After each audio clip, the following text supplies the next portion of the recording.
일본이 한국 때문에 멸망 직전인 산업 5개. 첫 번째, 반도체. 한때 반도체 강국이라 불렸던 일본, 하지만 지금은 어떤가요? 세계 반도체 시장에서 일본의 존재감은 찾아보기 어렵습니다. 삼성전자와 SK하이닉스가 글로벌 메모리 반도체 시장을 완전히 장악하면서 일본 반도체 기업들은 하나둘 사라지고 있습니다. 일본이 마지막으로 버티던 반도체 소재와 장비 시장에서도 한국이 빠르게 국산화를 이루면서 일본의 입지는 더욱 좁아지고 있죠. 과거의 영광을 되찾기엔 이미 너무 늦어버린 상황입니다. 두 번째, 디스플레이. 한때 세계 TV 시장을 주름잡던 일본의 소니, 샤프, 파나소닉. 하지만 지금은 삼성과 LG의 OLED, QD 디스플레이 기술에 완전히 밀려버렸습니다. 일본이 자랑하던 LCD 기술도 한국의 압도적인 점유율을 차지하면서 일본 디스플레이 업계는 몰락했습니다. 특히 샤프는 대만 기업에 인수되면서 일본 기업이라고 부르기도 어려운 상황이죠. 미래 디스플레이 시장에서도 한국이 계속해서 앞서 나가며 격차를 더욱 벌리고 있습니다. 세 번째, 조선업. 조선업은 일본이 오랫동안 세계를 주름잡았던 산업입니다.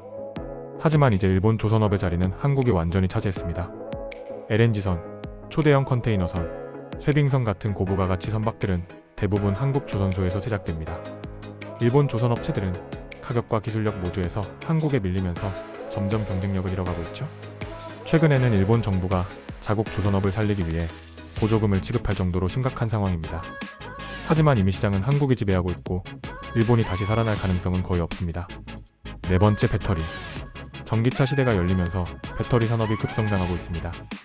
그런데 이 시장에서 일본은 이미 뒤처졌습니다. 전 세계 전기차 배터리 시장에서 한국의 LG에너지솔루션, 삼성 SDI, SK온이 상위권을 차지하며 압도적인 점유율을 기록하고 있습니다. 반면 일본의 파나소닉은 테슬라의 의존도가 높아지면서 독자적인 경쟁력을 잃어가고 있죠. 전기차 배터리뿐만 아니라 차세대 전고체 배터리 기술도 한국이 앞서가고 있으며 일본 기업들은 이를 따라잡지 못하고 있습니다. 다섯 번째, 자동차 전장. 자동차 산업에서 일본이 강한 건 맞습니다. 하지만 문제는 전기차 시대가 오면서 자동차의 핵심이 바뀌고 있다는 점입니다. 이제는 엔진보다 전기차 배터리, 인포테인먼트 시스템, 자율주행 기술이 더 중요해졌습니다. 그런데 이 시장에서 한국이 빠르게 성장하고 있습니다.